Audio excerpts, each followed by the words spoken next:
ఒక business autopilot స్టేజ్కి వెళ్ళడానికి ఇక్కడ క్లియర్గా 4 స్టెప్స్ ఉన్నాయి. 1. కేవలం సేల్స్ మీద కాకుండా కస్టమర్ సాటిస్ఫాక్షన్ మీద ఫోకస్ పెట్టడం. 2. వాళ్లతో జెన్యూన్ రిలేషన్ బిల్డ్ చేయడం. 3. వాళ్లకు గుర్తుండిపోయే ఒక ఎక్స్పీరియన్స్ ఇవ్వడం. ఈ 3 చేస్తే చాలు, ఆటోమేటిక్గా 4వ స్టెప్ అయిన కస్టమర్ లాయల్టీ మీ సొంతమవుతుంది. మీ బిజినెస్ దానంతట అదే రన్ అయ్యే ఒక సిస్టంలా మారిపోతుంది. సింపుల్గా చెప్పాలంటే రిచ్ మైండ్ సెట్ అనేది ఒక సాధారణ కస్టమర్ ఇంటరాక్షన్ని లైఫ్ లాంగ్ రిలేషన్షిప్గా మార్చేస్తుంది. మీ బిజినెస్ మోడల్ సెంటర్లో మానవ సంబంధాలను ఉంచినప్పుడే మీరు అసలైన సక్సెస్ చూస్తారు అని ఈ విశ్లేషణ మనకు చాలా క్లియర్గా చెబుతుంది.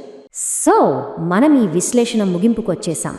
ఈ మొత్తం డిస్కషన్ తర్వాత మనకు అర్థమయ్యే ఒక పవర్ఫుల్ రియాలిటీ ఏంటంటే సంపద అనేది అదృష్టమో లేక జాక్పాటో కాదు. అది మనం రోజు ఉదయం లేవగానే ఎంచుకునే ఒక ఆలోచన విధానం. మరి ఇప్పుడు ఆలోచించండి, భవిష్యత్తును మార్చుకోవటానికి మీరు ఏ మైండ్ సెట్ని ఎంచుకుంటారు? పేద ఆలోచన లేక ధనిక ఆలోచన? చాయిస్ మీదే. ఈ థాట్తో ఈ రోజుకి సెలవు తీసుకుందాం. మళ్ళీ మరో ఇంట్రెస్టింగ్ విశ్లేషణతో కలుద్దాం.